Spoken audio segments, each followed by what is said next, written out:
5 MVA क्षमतेचे 2 power transformer बसवलेले आहेत आणि नवीन उपकेंद्र तसंच यासाठी लागणाऱ्या 33 kV उच्च दाब वाहिनी 1.2 किलोमीटर 11 kV वाहिनी 5 किलोमीटर हे तयार करण्याच्या करता गव्हर्नमेंट ऑफ महाराष्ट्राने आणि विशेषतः आमच्या महावितरणनी एक स्कीम आणलेली होती कृषी आकस्मिक निधी.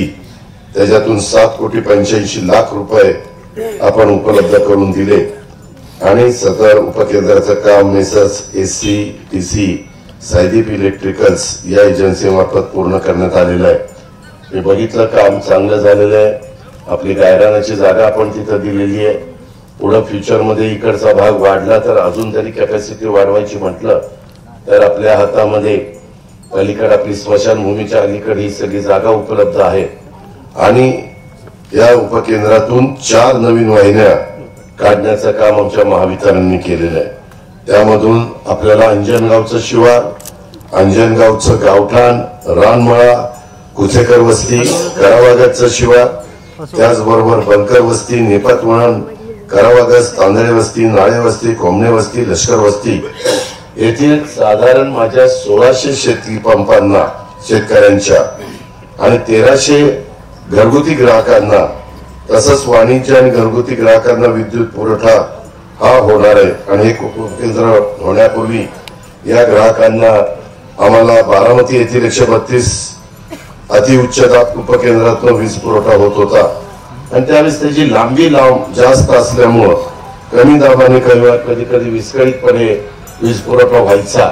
बारामती आणि इथं त्याच्यामध्ये बराचसा फरक आहे. आता या नवीन उपकेंद्रामुळं आपल्याला व्यवस्थित दाबाने सुरळीत वीज पुरवठा होणार आहे आणि त्याचा फायदा या आता मी घेतलेल्या सगळ्या गावांना, तिथल्या शेती पंप ग्राहकांना, तिथल्या आमच्या घरगुती ग्राहकांना सगळ्यांना त्या ठिकाणी होणार आहे.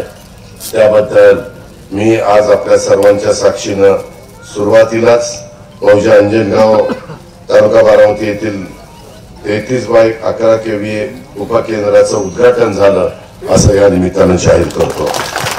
अंजनगावच्या या ऐतिहासिक भूमीमध्ये या निमित्तानं मला यायला मिळालं याचा मला आनंद आहे आणि या आपल्या सर्वांचं आराध्य दैवत छत्रपती शिवाजी महाराज, छत्रपती संभाजी महाराज, क्रांतीसूर्य महात्मा ज्योतिराव फुले, राजर्षी शाहू महाराज, भारतरत्न डॉक्टर बाबासाहेब आंबेडकर, आद्य क्रांतीवीर राजे उमाजी नाईक, सावित्रीबाई फुले, तसंच पुण्यश्लोक अहिल्यादेवी होळकर, रमाई माता या सगळ्यांनाच मी वंदन करतो. त्यांना त्यांच्या स्मृती आदर व्यक्त करतो. आज हे सबस्टेशनचं काम होत असताना अजून एक कार्यक्रम आपण घेतला तो म्हणजे राजे उमाजी नाईक सामाजिक सभागृहाची त्यामध्ये उद्घाटन आपण केलेलं आहे. मी आपल्या सगळ्यांच्या साक्षीने गावातल्या उमाजी नाईक सभागृहाचं उद्घाटन झालं असं देखील जाहीर करतो. उमाजी नाईक आणि हा पाठपुरावा करण्याच्या करता ज्यांनी प्रयत्न केला अनेकांची नावं घेता येतील त्यांनी त्या सर्व कार्यकर्त्यांचं पदाधिकाऱ्यांचं देखील मी मनापासून कौतुक करतो. आज आपल्या अंजनगावमध्ये राजे उमाजी नाईक यांच्या नावाने उभारण्यात आलेलं सभागृहाचं उद्घाटन होत असताना देशाच्या या थोर सुपुत्राच्या कार्याचं कृतज्ञतापूर्वक स्मरण आपण केलं पाहिजे. त्या काळामध्ये इंग्रजी सत्तेविरुद्ध लढत सशस्त्र लढा देणारे देशवासियांना स्वातंत्र्याचं स्वप्न त्या ठिकाणी दाखवून ते पूर्ण करण्याचा विश्वास आणि बळ देणारे आद्य क्रांतीवीर राजे उमाजी नाईक यांचं स्थान देशाच्या स्वातंत्र्य लढ्याच्या इतिहासामध्ये आणि देशवासियांच्या हृदयामध्ये कायम राहणार आहे. देशाच्या स्वातंत्र्यासाठी लढणारे आद्य क्रांतीवीर रामोजी नाईक यांचं शौर्य, त्यांचा पराक्रम आज सर्वांच्यासाठी प्रेरणादायी तर आहेच पण तो अभिमानास्पद अशा प्रकारचा देखील आहे. स्वातंत्र्य लढ्यातील अनेक योद्ध्यांना क्रांतीवीरांनी त्या काळामध्ये प्रेरणा दिली. देशाचं स्वातंत्र्य, एकता, अखंडता, सार्वभौमता कायम राखणं, देशाचा सन्मान वाढवण्यासाठी त्या ठिकाणी कार्यरत राहणं हीच राजे उमाजी नाईक यांना खऱ्या अर्थाने आदरांजली ठरणार आहे आणि तशा पद्धतीचं काम आपण सगळेजण त्या ठिकाणी करू अशा प्रकारची अपेक्षा देखील व्यक्त करतो. आपल्या गावामध्ये माझ्या सोमेश्वर शिक्षण संस्थेचं एक हायस्कूल आहे, तिथंही काही कामं बरेच दिवस गावकरी पालक लोक विद्यार्थी मागणी करत होते. तिथंही आपले चेअरमन पुरुषोत्तम दादा आणि बाकीच्या सगळ्यांना लक्ष घालायला सांगितलं आणि त्याच्यातनं तिथं पण एक चांगल्या पद्धतीनं काम चाललेलं आहे. बंधाऱ्याला पण मी इथं पैसे दिलेले आहेत, त्या बंधाऱ्याच्याही कामाची टेंडर निघालेली आहेत. मला अनेक भागामध्ये आता जनाई सिरसाचं पाणी 429 कोटीचं टेंडर हे देखील त्याला मी मान्यता दिलेली आहे. तेही बंद पाईपलाईनचं काम केल्यानंतर आपलं जे दुखणं आहे की तेलला अनेक जण असताना पाणी येत नाही, इकडं आपल्या देवगाव रसाळच्या तलावामध्ये देखील पाणी येत नाही, अनेक ठिकाणचे प्रश्न आहेत. ते प्रश्न बरेचसे निकाली निघणार आहे. त्याच्यात थोडस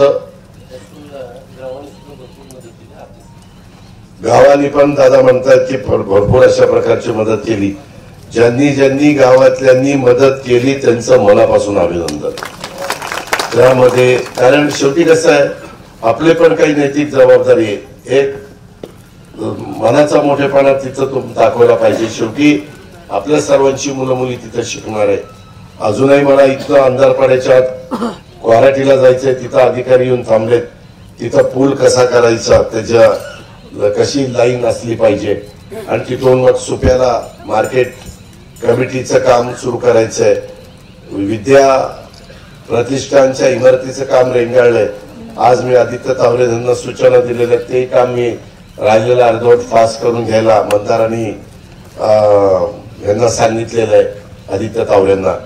आणि तसंच अजून एक काम म्हणजे पोलीस स्टेशनचा वरचा मजला सोप्याचा जो आपण वाढवतोय तेही काम बघायचं. हॉस्पिटलचं एक तिथं काम, पूर्वीच्या हॉस्पिटलची फार दुरावस्था झाली आणि म्हणून तिथं एक आपण नवीन हॉस्पिटल करतोय, त्याही कामामध्ये आपल्याला सगळ्यांना लक्ष द्यायचं. अशा पद्धतीनं तुम्ही आठव्यांदा तुमच्या सगळ्यांचं प्रतिनिधित्व करण्याची संधी ही बारामतीकरांनी दिली. प्रचंड मतांनी, लाखाच्या पेक्षा जास्त मतांनी तुम्ही मला पुन्हा महाराष्ट्राच्या विधानसभेमध्ये पाठवलं. त्याबद्दल तमाम माझ्या मतदार बंधू भगिनींचं मी आभार मानतो, कृतज्ञता व्यक्त करतो. आता माझी जबाबदारी वाढलेली आहे. माझ्या अधिकाऱ्यांनी मला ह्याच्यामध्ये आता साथ देण्याची गरज आहे. स्थानिकांनी स्थानिकांची जबाबदारी पार पाडली पाहिजे. आणि ह्याच्यातून आत्ताच मला एक पत्र दिलं की अमक्या भागातल्या रस्त्याचं काम निकृष्ट दर्जाचं चाललेलं आहे. मी आता अमोल पवारांशी तिथे गेल्यावर बोलणार आहे. तिथं रौंदळ मला तिथे गेल्यावर आठवण का तो कागद मला तिथं द्या. आताच एकाने बघून एक कागद दिला की जळगाव ते अंजनगाव या डांबरी रोडचं काम निकृष्ट दर्जाचं झाले असून दुरुस्ती करण्याच्या सूचना देण्यात याव्यात. हे कामं तर दर्जेदार झाली पाहिजे, कारण आता ह्याचंही काम तुमचं मंदिराच्या समोरचं चाललेलं आहे. तिथं पण 2 प्रकारचा निधी आम्ही तुम्हाला दिलेला आहे. तेही काम चांगल्या पद्धतीनं करा. मी आताच संबंधितांशी बोललो. शेवटी कामं एकदाच होतात. माझं म्हणणं, ब्रिटिशांच्या काळात झालेली कामं 100 वर्ष टिकली आणि तिच्या आपली कामं 25 वर्ष टिकत नाहीत. कशाला कॉन्ट्रॅक्टर कामं घेतात झक मारायला? त्यांना कोण मागे लागले घ्या म्हणून काम करायचं तर चांगलं करा ना, नाहीतर अशांना काळ्या यादीतच टाकणार आहे. मी कोणाच्या पुढाऱ्याचं आहे का कोणाचं आहे काही बघणार नाही. मला काही त्याच्याशी घेणं देणं नाही. काम दर्जेदार, तुम्ही तुमचा प्रॉफिट कमवा, परंतु बाकीचं तर काम आमचं दर्जेदार करून द्या. तिथं लोक दर्शनाकरता आली तर माझ्या मायमाऊलींना, माझ्या पुरुष मंडळींना तिथं रामकृष्ण हरी म्हणता आलं पाहिजे, बसता आलं पाहिजे, थोडस समाधान त्याला वाटलं पाहिजे, एक वेगळ्या प्रकारचा आनंद त्याला त्या ठिकाणी मिळाला पाहिजे किंवा त्या माझ्या महिला भगिनीला मिळाला पाहिजे. या पद्धतीनं आपलं काम तिथं व्हावं अशा प्रकारची. काय झालं त्या मानाने आपलं मंदिर पण हे रस्ता झालाय तो वर, हा रस्ता झाल्यावर आपला प्लॉट आलाय खड्ड्यात. खरं त्या काळामध्ये जरा उचलून घेतलं असतं तर ह्याची लिंक लेवल वगैरे जरा चांगली घ्या. कोण कॉन्ट्रॅक्टर होता ना ते, हा लिंक लेवल चांगली घ्या. कारण काय तू बघ तिथं ते जात असताना जरा जास्तीच कोण बघणार? आमचं जिल्हा परिषद बघणार. मग जिल्हा परिषदेला पण मी सांगतो, कारण आता आमचे गजानन पाटीलच सीईओ आहेत. त्याच्यामुळे मी तर आता काही काल परवाच मी 1-2 सस्पेंड करायला लावले चुका केल्या म्हणून.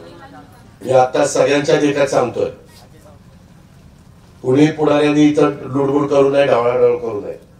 नाहीतर वाळू माझ्याकडनं घ्या, सिमेंट माझ्याकडनं घ्या, खडी माझ्याकडनं घ्या, मला काम द्या, हे असलं चालणार नाही. तुमच्यामध्ये रग असेल तर तुम्ही काम टेंडर भरा, काम घ्या, पण काम चांगलं झालं पाहिजे. मी तुला खरंच ब्लॅकलिस्टला टाकील काम, मी बघायला येणार आहे. तिथं सिमेंट, वाळू, खडी, त्याला क्युरिंग करणं, त्याला पाणी मारणं, ते सगळं कारण देवाचं काम आहे.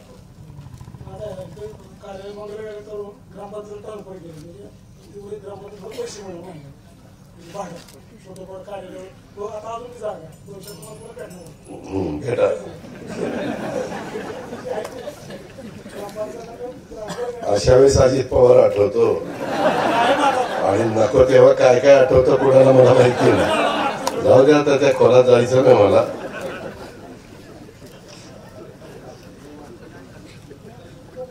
मी एवढंच सांगतो की मला तुम्ही पण संधी दिली, देवेंद्र फडणवीसांनी पण संधी दिली, महायुतीनं संधी दिली, आणि त्याच्यामुळं राज्याचं भलं करत असताना जिल्ह्याला पण कुठं काही कमी पडून देणार नाही, आणि आपल्या तालुक्याला पण आणि इथल्या अंजनगाव परिसराला पण मी कुठं काही कमी निधी पडू देणार नाही.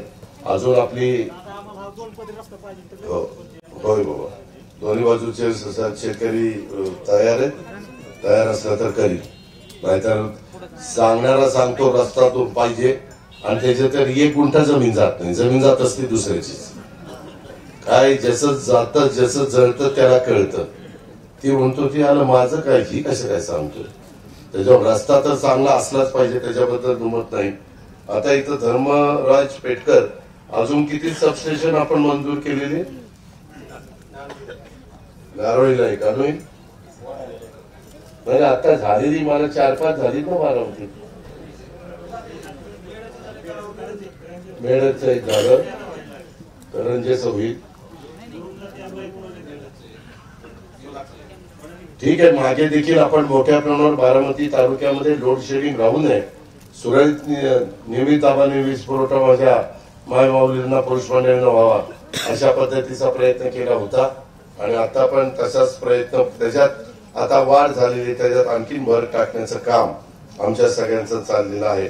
या कामामध्ये ज्यांनी ज्यांनी साथ दिली त्या सगळ्यांना मी मनपूर्वक धन्यवाद देतो, त्यांचे मनापासून त्या ठिकाणी आभार मानतो, आणि पुढच्या कार्यक्रमाला जाण्याची परवानगी घेतो. जय हिंद, जय महाराष्ट्र. या ठिकाणी माननीय दादांचा सन्मान होतो.